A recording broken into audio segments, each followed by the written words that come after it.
ते वाट कृपेची करीतू, ते दिशा स्नेहेची भरितू, जीवा तळी आंथुरितू आपुला जीव.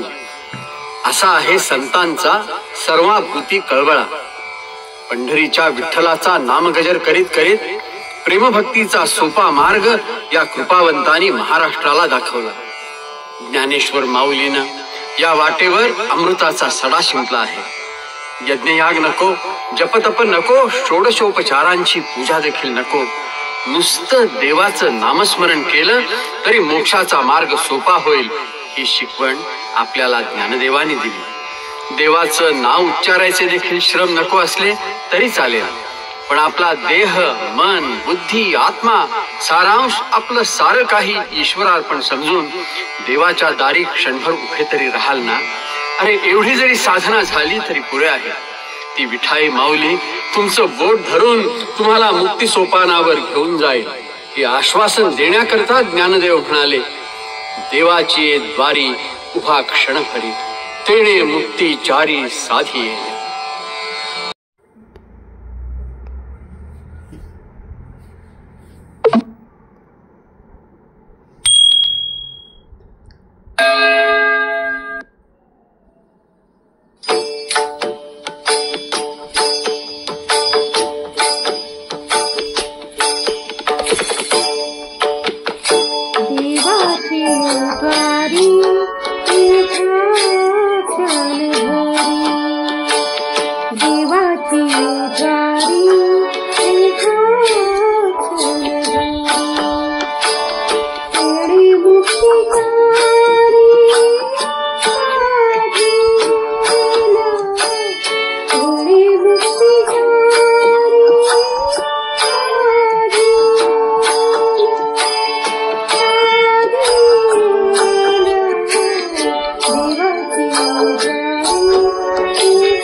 बंधू आणि भगिनींनो आणि पालखी सोहळा व्यवस्थापक या सर्वांना आनंद माही माऊली शुभेच्छा.